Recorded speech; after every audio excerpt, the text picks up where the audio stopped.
Joel capítulo 1 nos dice la palabra del Señor. Palabra de Jehová que vino a Joel, hijo de Petuel. Oíd esto, ancianos, y escuchad todos los moradores de la tierra. ¿Ha acontecido esto en vuestros días, o en los días de vuestros padres? De esto contaréis a vuestros hijos, y vuestros hijos a sus hijos, y sus hijos a la otra generación. Lo que quedó de la oruga comió el saltón, y lo que quedó del saltón comió el revoltón, y la langosta comió lo que del revoltón había quedado. Despertad, borrachos, y llorad. Gemid todos los que bebéis vino a causa del mosto, porque os es quitado de vuestra boca. Porque pueblo fuerte e innumerable subió a mi tierra. Sus dientes son dientes de león, y sus muelas, muelas de león. Asoló mi vid, y descortezó mi higuera. En todo la desnudó y derribó. Sus ramas quedaron blancas. Llora tú como joven vestida de cilicio por el marido de su juventud. Desapareció de la casa de Jehová la ofrenda y la libación. Los sacerdotes ministros de Jehová están de duelo. El campo está asolado, se enlutó la tierra, porque el trigo fue destruido. Se secó el mosto, se perdió el aceite. Confundíos, labradores, gemid, viñeros, por el trigo y la cebada, porque se perdió la mies del campo. La vid está seca, y pereció la higuera, el granado también, la palmera y el manzano. Todos los árboles del campo se secaron, por lo cual se extinguió el gozo de los hijos de los hombres. Ceñíos y lamentad, sacerdotes, gemid, ministros del altar, venid, dormid en cilicio, ministros de mi Dios, porque quitada es de la casa de vuestro Dios la ofrenda y la libación. Proclamad ayuno, convocad asamblea, congregad a los ancianos y a todos los moradores de la tierra en la casa de Jehová, porque vuestro Dios, y clamad a Jehová. Ay del día, porque cercano está el día de Jehová, y vendrá como destrucción por el Todopoderoso. No fue arrebatado el alimento delante de nuestros ojos, la alegría y el placer de la casa de nuestro Dios. El grano se pudrió debajo de los terrones, los graneros fueron asolados, los alfolíes destruidos, porque se secó el trigo. Cómo gimieron las bestias, cuán turbados anduvieron los hatos de los bueyes, porque no tuvieron pastos. También fueron asolados los rebaños de las ovejas. A ti, oh Jehová, clamaré. Porque fuego consumió los pastos del desierto, y llama abrasó todos los árboles del campo. Las bestias del campo bramarán también a ti, porque se secaron los arroyos de las aguas, y fuego consumió las praderas del desierto. Hace 2 semanas nos introdujimos al libro de Joel. Habíamos visto que, en cuanto al contexto del libro, son pocas las cosas que el Espíritu Santo nos ha dejado para que conozcamos. No sabemos el tiempo exacto, ni el lugar exacto, salvo si sabemos que es en Judá, ni conocemos demasiado bien al mismo profeta Joel. Algunos comentaristas se aventuran a poner ciertas fechas, pero especialmente los rabinos judíos son los que más pecan de crear extrañas conjeturas sobre el tiempo, el lugar y el emisario. Cuando uno lee las exposiciones de Calvino sobre el profeta Joel y ve que usa como 4 veces la palabra idiotez o idiota cuando habla de estas conjeturas, aparte de hacerle a uno sonreír por ver la franqueza de Calvino, lo que uno ve también es que Calvino tiene bastante razón en decirlo. ¿Qué razón hay para hacer conjeturas cuando parece tan claro que el Espíritu Santo lo que quiere es que estemos atentos al mensaje solamente, sin tener en cuenta lo demás? Porque el contexto no está nada claro, pero lo que está claro, lo que sí está y muy claro, es el mensaje de Joel. Y esa es la parte que nos corresponde a nosotros conocer. Y realmente cuando preparaba el sermón tenía la presión de entrar ya al mensaje del libro sin más dilación. Está tan claro que esa es la intención del Espíritu Santo en el libro de Joel. En otros libros el contexto es vital. Cuando leemos las cartas del Nuevo Testamento debemos constantemente ir al Antiguo Testamento para ver el contexto de las citas. Es lo que los apóstoles quieren que hagamos. Necesitamos más contexto. El Espíritu nos envía al Antiguo Testamento en el Nuevo Testamento, pero en Joel no es así. El mensaje de Joel se define por sí mismo. Así que vamos a estudiar este primer capítulo para ver qué es lo que la palabra nos dice. Lo que encontrábamos en Joel era un terrible juicio que Dios envió a su pueblo, una plaga de langostas que decíamos no son bichitos pequeños, inofensivos, sino que entra en la categoría de desastres naturales, incluso en el día de hoy. Ya sean desastres naturales como son terremotos, tsunamis, huracanes o años de sequía, consecuencias desastrosas para una gran porción de la tierra. Miles y cientos de miles de muertos que dejaría con el tiempo esta catástrofe y con una muerte dolorosa, porque sería una muerte por hambre. Realmente, si pudiésemos ver las consecuencias de unos y otros desastres naturales, creo que elegiríamos antes un terremoto o un tsunami antes que esta clase de desastre que provoca tantísimo sufrimiento a lo largo de un gran periodo de tiempo. Es un juicio terrible el que Dios envía a Judá. Así que primeramente vamos a estudiar el contexto de este juicio, el porqué del juicio, por qué Dios está enviando este juicio. En segundo lugar, las consecuencias de este juicio. Y en tercer lugar, vamos a ver más en detalle las lecciones que nosotros podemos aprender de este juicio de Dios a su pueblo. Primeramente, el contexto de este juicio. Ya desde el principio de Joel, en el versículo 2, se habla sobre la gravedad del juicio. No es cualquier cosa. Se habla sobre la exclusividad del juicio. Ciertamente hubo otros juicios antes de este, porque toda conquista sobre Israel en tiempo de los jueces fue un juicio por parte de los filisteos. Eran juicios de Dios por su pecado. Los castigos que vinieron por los pecados de David también fueron juicios. La separación en dos reinos fue otro castigo de parte de Dios. Hubo hambrunas y hubo malas cosechas en Israel, pero nada fue tan grave como este nuevo juicio que Dios enviaba ahora en tiempos de Joel. Oíd esto, ancianos, y escuchad todos los moradores de la tierra. ¿Ha acontecido esto en vuestros días o en los días de vuestros padres? Es una pregunta retórica. La respuesta es que no. No había ocurrido nada igual, por lo menos no en los últimos 100 años, ni tampoco ocurría nada igual en los próximos 100 o 200 años. De esto contaréis a vuestros hijos, y vuestros hijos a sus hijos, y sus hijos a la otra generación. Esto es más poético que literal, pero quiere transmitir esta gran verdad de que es un juicio realmente devastador, algo así como un huracán Katrina en los Estados Unidos de hace una década, algo así como el tsunami de Indonesia de hace algunos años, como si un terremoto terrible azotara toda la península en el día de hoy. No ocurrió en los últimos cientos de años ni volverá a ocurrir en los próximos. Terrible. Algo que generaciones y generaciones digan no ha pasado nada igual. Pero el hecho de que este castigo sea tan grande, tan exclusivo, tan único, tan terrible, no quiere decir que sea algo inesperado. Lo es en el sentido de que no ha pasado antes con tal magnitud, pero no lo es en el sentido de que Dios les advirtió sobre esto muchos cientos de años atrás, antes incluso de que tomaran Canaán. Dios hizo un pacto con el pueblo de Israel en los tiempos de Moisés. Tuvimos la oportunidad de estudiar los pactos en general y el pacto mosaico en particular en el libro de Oseas. Decíamos que un pacto en la Biblia no es una negociación entre dos partes. En nuestros tiempos, aunque no utilizamos la palabra pacto, sería algo así como un contrato, y un contrato es una negociación entre dos partes.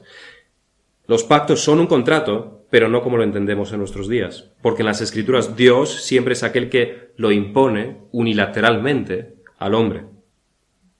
No negocia con el hombre. Y si esto nos parece una tiranía, pensemos que piensa que tú no has negociado con el Estado en el que has nacido si se te aplican sus leyes o no. Es una imposición unilateral. Has nacido en este país, tienes que respetar las leyes de este país. No es una negociación. Nadie está negociando contigo. Y si es justo que el Estado lo haga, porque es justo, es infinitamente más justo que el Dios soberano y de justicia perfecta lo imponga a los hombres. No es una cosa mala. La involucración del hombre en un contrato con Dios solo podría empeorar el pacto, nunca mejorarlo. En Éxodo 24 podemos encontrar la esencia de este pacto mosaico. Los pactos, además, en la Biblia casi siempre están cerrados, se cierran con sangre, para ver la importancia de ello. Éxodo 24, versículo 6, y Moisés tomó la mitad de la sangre y la puso en tazones y esparció la otra mitad de la sangre sobre el altar. Y tomó el libro del pacto y lo leyó a oídos del pueblo, el libro del pacto, que es la ley, y lo leyó a oídos del pueblo, el cual dijo: haremos todas las cosas que Jehová ha dicho y obedeceremos. Ellos no han decidido el contenido del pacto. Entonces Moisés tomó la sangre y roció sobre el pueblo y dijo: he aquí la sangre del pacto que Jehová ha hecho con vosotros sobre todas estas cosas. El contenido del pacto, decimos, es la ley. Y aunque desde Éxodo 24 ya se establece este pacto mosaico, a lo largo de los años, de muchos años, se sigue desarrollando el contenido de este pacto, o las condiciones. Y así en la entrada a Canaán, que ocurre 40 años más tarde, se detalla un poco más este pacto. En particular, en Deuteronomio 28 se expanden las bendiciones que resultan del cumplimiento del pacto y se expanden también las maldiciones y castigos que vendrán sobre el pueblo si se incumple este pacto. En la misericordia de Dios se prometen grandes bendiciones al pueblo de Israel de cumplir el pacto. Es el deber de Israel, pero aún así se les recompensaría grandemente de cumplir la ley. Pero también se prometen terribles maldiciones. Las bendiciones abarcan desde el versículo 1 al 14 en Deuteronomio 28, pero las maldiciones van desde el 15 al 68. Una sección bastante más larga se dedica a los castigos. Lo suficientemente larga para servir de advertencia, lo suficientemente larga para que si a la nación le deja de atraer las bendiciones que Dios promete, que son increíbles, por lo menos que las maldiciones sirvan de barrera para su pecado. Sabemos que no fue así. En el versículo 38 de Deuteronomio 24 la palabra dice: sacarás mucha semilla al campo, es una de las maldiciones, y recogerás poco, porque la langosta lo consumirá. Plantarás viñas y labrarás, pero no beberás vino, ni recogerás uvas, porque el gusano se las comerá. Tendrás olivos en todo tu territorio, mas no te ungirás con aceite, porque tu aceituna se caerá. Versículo 42. Toda tu arboleda y el fruto de tu tierra serán consumidos de nuevo por la langosta. Y lo que ocurrió en tiempos de Joel fue exactamente esto. El versículo 10 nos dice: el campo está asolado, se enlutó la tierra, porque el trigo fue destruido, se mencionaba en Deuteronomio 28, se secó el mosto, también se mencionaba, se perdió el aceite, también se mencionaba. Y la razón de todo, la plaga de langostas, también se mencionaba. Es la promesa de Dios, es la maldición de Dios. Concuerda perfectamente con la maldición prometida. La calamidad que sobrevino a Judá fue el claro cumplimiento del castigo de Dios a la nación por incumplimiento del pacto.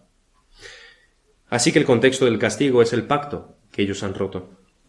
Pero para que las maldiciones del pacto se activasen, que es lo que ocurrió, el detonante no es otro sino el pecado.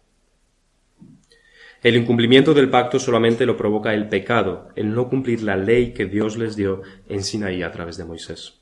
El pecado es el detonante de estas maldiciones, es lo que trae la ira de Dios. Esto fue así y sigue siendo así. ¿Y cuál es el pecado de Judá? Realmente no se menciona. No se especifica cuál es el pecado del pueblo en el libro de Joel. No son acusados de ningún pecado en particular. Por supuesto que si quisiéramos adivinarlo, viendo también la magnitud del castigo, creo que sería bastante fácil. Idolatría, casi seguro. Pero, una vez más, el Espíritu decide no especificarla. Lo cual añade aún más atemporalidad al libro de Joel. Atemporalidad. El mensaje de Joel, debido a estas características, hace que de manera cristalina podamos aplicarlo a cualquier tiempo, incluido el nuestro. No se especifica el pecado, por lo que podría ser la idolatría, o podría ser el engaño y la mentira. Podría ser la profanación del día del Señor, podría ser el pecado sexual, podría ser no honrar a padre y madre. El juicio es la consecuencia del pecado, y todas estas cosas son pecado. El juicio puede venir por cualquiera de estas cosas, lo cual debe hacernos temer. Porque si en otras ocasiones podemos escondernos tras la excusa de que yo no tengo una estatua en mi casa ante la cual me arrodillo, que es lo que los israelitas muchas veces hacían, en el libro de Joel estamos desarmados. No podemos poner esa excusa. No podemos decir nuestro pecado no es tan grave, porque no conocemos el pecado de Israel aquí. El juicio de Dios viene por el pecado, no solamente por tener estatuillas que adoramos, sino por cualquier pecado. No solamente por matar, no solamente por engañar o adulterar o desobedecer, sino por cualquiera de estos pecados y por cualquier pecado. Por cualquier incumplimiento de la ley de Dios. No podemos aquí escondernos tras nada, solamente tras la inocencia. Se elimina la posibilidad de decir, pero mi pecado no es tan grave como el de Israel, porque su pecado no está definido. Es pecado. De eso podemos estar muy seguros. Es pecado, pero no se especifica. Tu pecado también merece el castigo divino. Ese es el contexto y el detonante de este juicio. En segundo lugar, vamos a ver las consecuencias del juicio, los efectos del juicio. ¿Cuál es el juicio que Dios trae a su pueblo? La primera de las consecuencias que podemos observar es que en su castigo Dios quita aquello que tiene que ver con las necesidades básicas de la vida y aquello que son los pilares de una vida normal. El versículo 10 que antes leíamos, el campo está asolado, se enlutó la tierra, porque el trigo fue destruido, se secó el mosto, se perdió el aceite. Estos son los elementos que más caracterizan a las culturas mediterráneas. Junto a la higuera, que se menciona en el versículo 7 y 12, el granado, la palmera, el manzano, también en el versículo 12, y el trigo y la cebada son mencionados varias veces más en el capítulo. Todo aquello que caracteriza a la dieta mediterránea o a las culturas mediterráneas. Todo esto les es quitado. El sustento para la vida es destruido. El trigo que sirve para lo más elemental de la alimentación, que es el pan. La vid y la higuera, también parte básica de su dieta. El aceite de oliva con tantas utilidades, aplicaciones y beneficios. Todo les es quitado. La parte más grave de todo esto es que las langostas provocan una hambruna sin precedentes en la tierra, lo cual causa infinidad de muertes y otra clase de problemas. Por ejemplo, podemos pensar en aquel que tiene muchas tierras y ha contratado labradores para que trabajen en sus tierras, para cuidar de ellas, a los cuales iba a pagar cuando obtuviese el beneficio de vender la cosecha. Pero no hay cosecha, así que no hay dinero. Así que este hombre tendrá muchos problemas porque no puede pagar a sus labradores. Hay más problemas que se generan a través de esto. Esta es la parte más grave, pero lo que debemos notar en todo esto es también que al afectar a estas cosas, lo que es afectado es el estilo de vida de las personas. Nadie ya puede vivir una vida normal. Nadie puede desempeñar con normalidad sus funciones. Ya no hay rutina que seguir. Todo ha cambiado. Sería lo equivalente a que nos quedásemos sin electricidad, o sin carreteras, o sin gasolina a nivel nacional. Nos es bastante difícil de imaginar a nosotros, pero está ocurriendo en otros países del mundo. También a los israelitas les habría sido muy difícil imaginarse todo esto, hasta que ocurrió debido a sus pecados. Esos tres elementos son parte también de las bendiciones habituales que los israelitas recibían. El Salmo 104, el salmista dice: Él hace producir el heno para las bestias y la hierba para el servicio del hombre, sacando el pan de la tierra, y el vino que alegra el corazón del hombre, el aceite que hace brillar el rostro y el pan que sustenta la vida del hombre. El pan, el aceite, el vino. Algo que se menciona constantemente en Joel 1. Aquí están estos tres elementos. Son lo que los israelitas más apreciaban. Aquellas cosas normales que a uno le dan seguridad, como es la familia, el trabajo, la casa. Todo quitado ahora. Dios ha cerrado su mano hacia ellos. Y no solamente que no lo da, sino que lo ha quitado de raíz a través de su ejército de langostas. En segundo lugar, la maldición, si esto es lo primero que quita lo necesario para la vida. En segundo lugar, la maldición afecta no solamente a los hombres, que son los culpables del pecado, sino que se extiende a toda la naturaleza. Así tenemos en el versículo 18, cómo gimieron las bestias, cuán turbados anduvieron los hatos de bueyes, porque no tuvieron pastos. También fueron asolados los rebaños de las ovejas. El pecado del hombre afecta a toda la naturaleza. Esto no es algo nuevo. Sabemos que en la caída, de la cual el culpable fue Adán, y todos somos culpables con él, toda la tierra también cayó. Todo se desequilibró. La muerte comenzó allí, pero no solamente para la raza humana, sino también para todas las demás especies.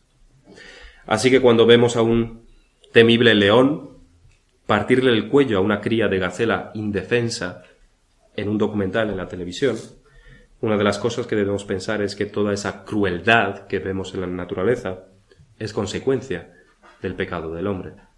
No hubiera sido así sin la caída de Adán, sin el pecado del hombre. Toda la naturaleza sufre las consecuencias del pecado del hombre, del pecado de Adán primeramente, pero también de los demás pecados. Podemos pensar en los cazadores furtivos que matarían a todos los elefantes sin importarles que se extingan solamente para coger marfil o conseguir dinero con ello. Les da igual que desaparezcan los elefantes, criaturas de Dios. La avaricia del hombre destruye la naturaleza, o en los vertidos tóxicos que por ahorrar costes destruyen áreas enteras de vegetación y flora y fauna. Más avaricia. Esos son actos concretos de hombres pecaminosos. Pero cuando Dios castiga a los hombres por medio de desastres naturales, la misma naturaleza también sufre. Incendios que arrasan hectáreas y hectáreas de bosques, terremotos que afectan a mamíferos y aves y peces, volcanes que matan decenas de especies distintas, inundaciones que cambian el hábitat de los animales para siempre. El pecado humano afecta a la naturaleza. Cuán turbados anduvieron los hatos de bueyes porque no tuvieron pastos, animales irracionales, hambrientos, sin comida, sin capacidad de entender nada, destinados a morir de hambre, no pudiendo comprender la situación. Y este no es un tema secundario en la Biblia. El apóstol Pablo lo considera lo suficientemente importante como para mencionarlo en Romanos 8. Menciona que la naturaleza misma está esperando la restauración de Dios, la salvación. Está esperando la salvación que vendrá con la venida del Señor. En tercer lugar, lo que los juicios de Dios provocan es la desaparición del gozo y de la alegría. Toda alegría, sea lícita o sea ilícita, desaparece, es consumida por la ira de Dios. Cualquier motivo que los hombres hayan podido tener para alegrarse, ahora se apaga, porque el futuro es lo más oscuro que puede ser. El versículo 5 son los borrachos, siempre alegres por el vino, los que verán su motivo de alegría quitado. Despertad borrachos, llorad, gemid, todos los que bebéis vino a causa del mosto, porque os es quitado de vuestra boca. Su alegría ilícita, en este caso, se debe convertir en lloro y gemir.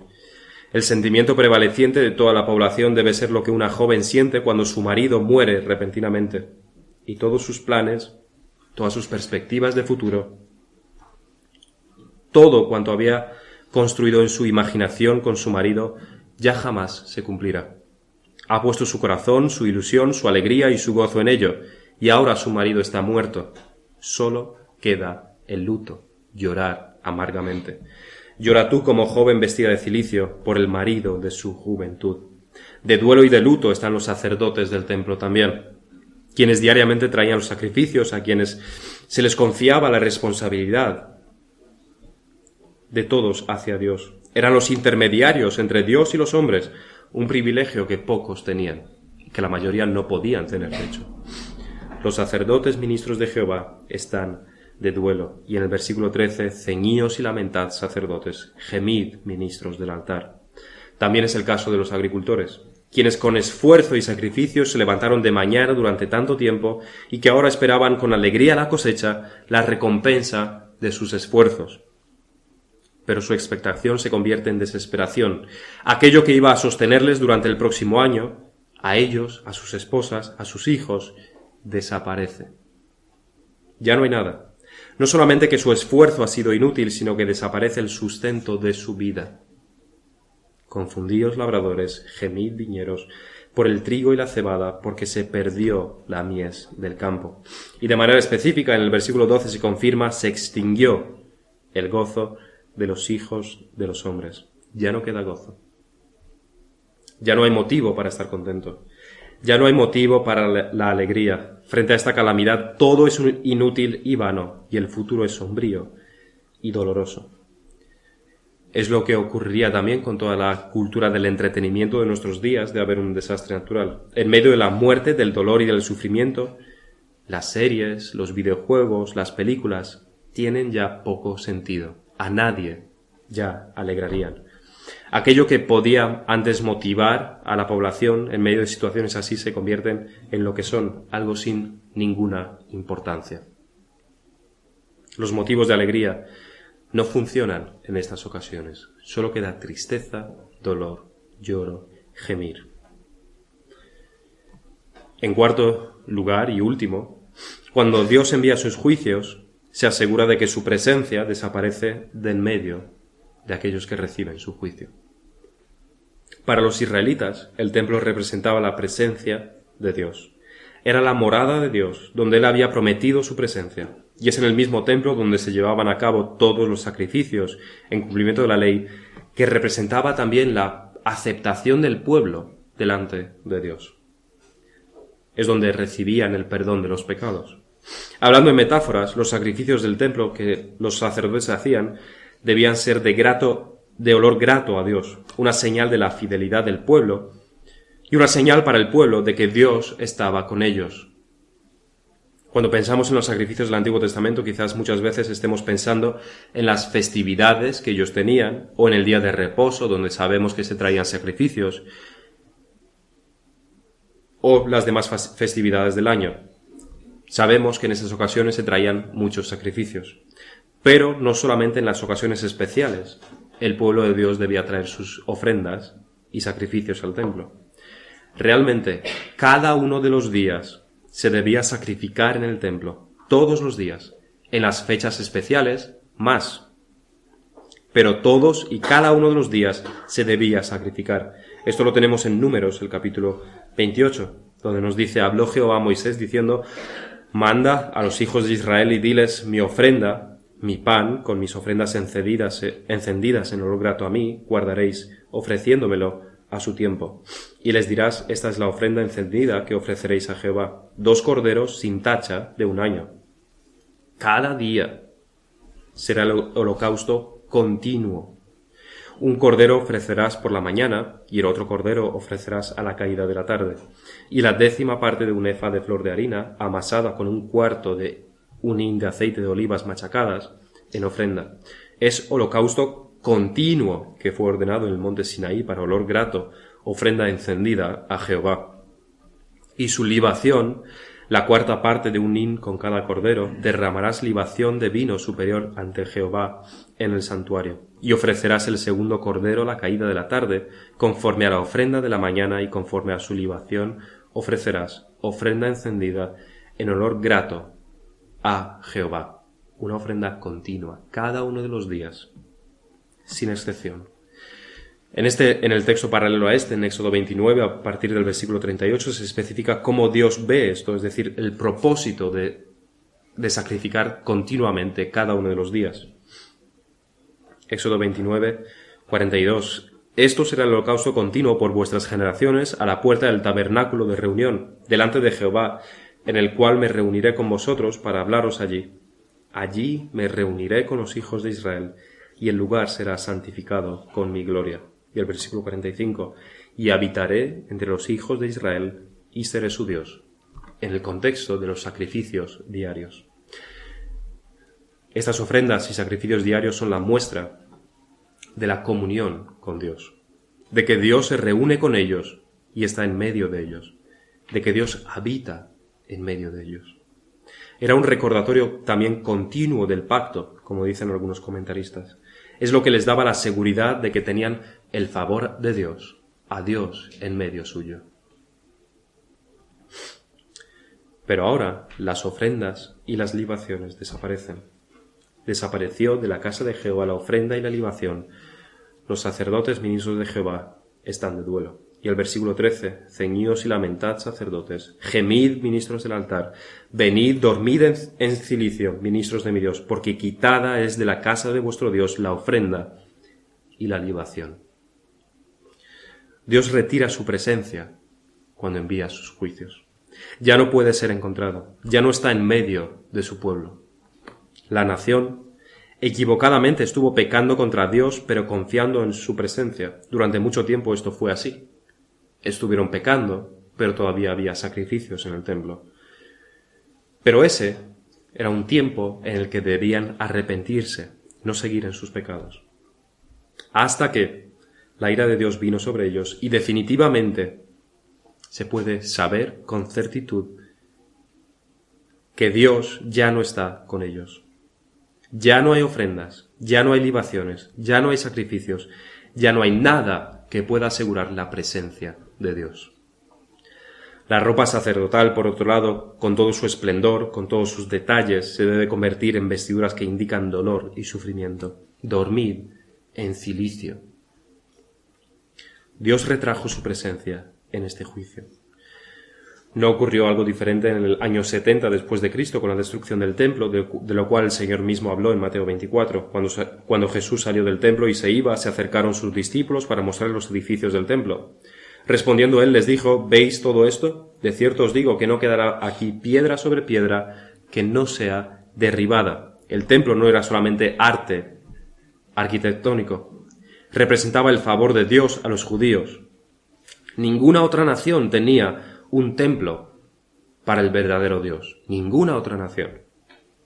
Pero Dios retrajo su favor y su presencia para siempre en el año 70. Visiblemente. Ya no hay templo, ya no hay sacrificio, ya no hay libación ni ofrenda.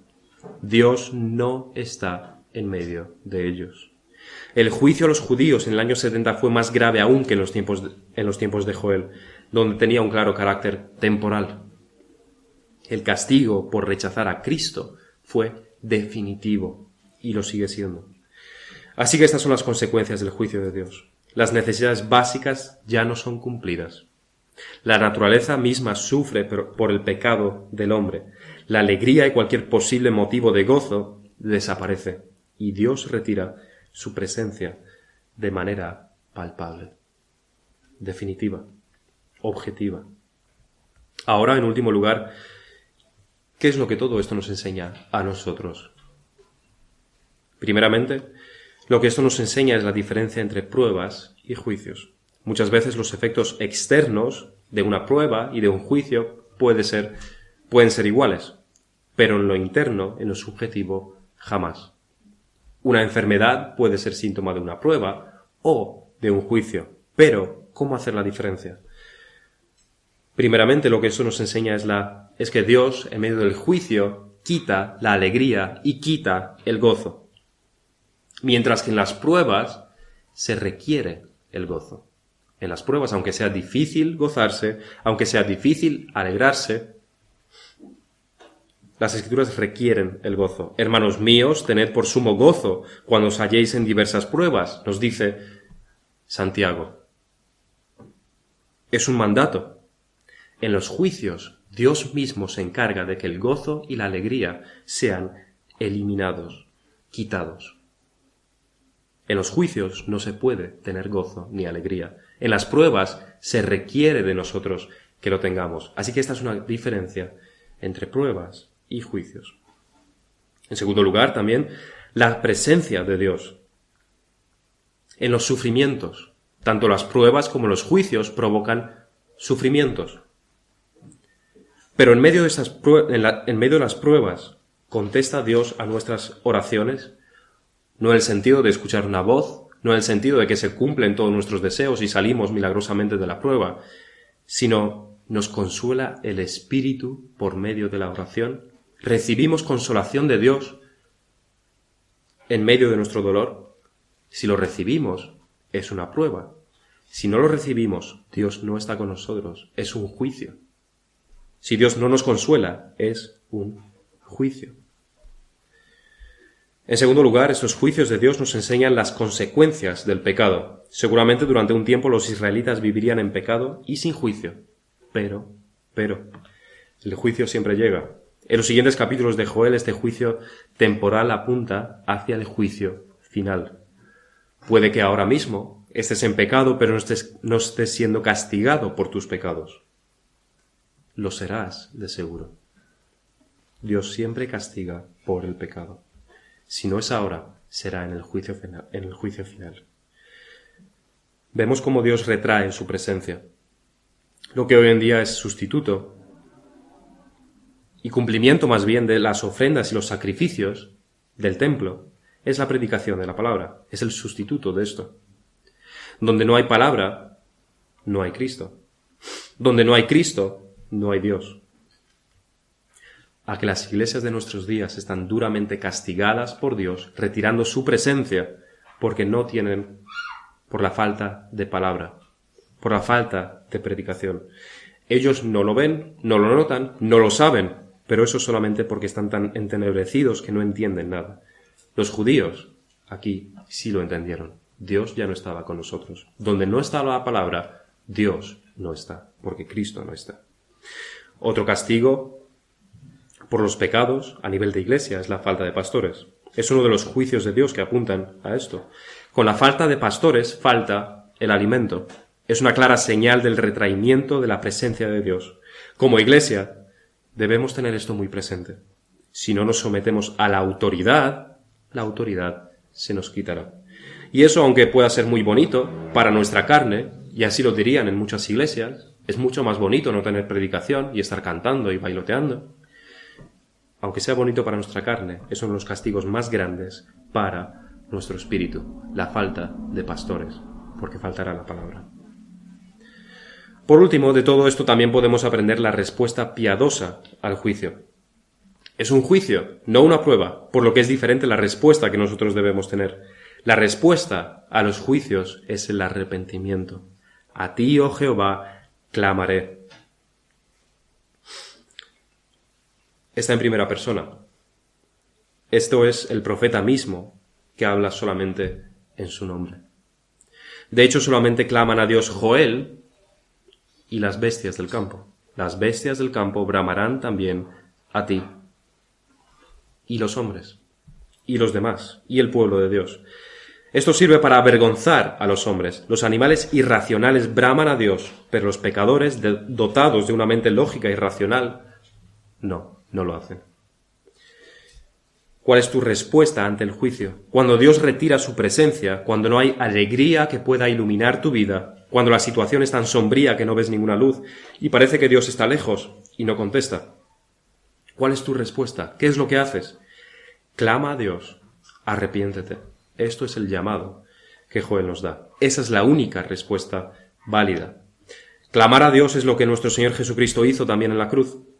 El Padre lo abandonó, retrajo su presencia, no por sus pecados, sino por los pecados de su pueblo. Pero era un juicio lo que Jesucristo sufrió. ¿Y qué hizo? Clamar. Dios mío, ¿por qué me has desamparado?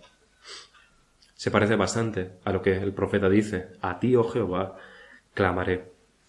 Identifica tu pecado, clama a Dios, arrepiéntete, y por medio del juicio que recayó sobre el Señor Jesucristo, serás perdonado. Vamos a terminar en oración.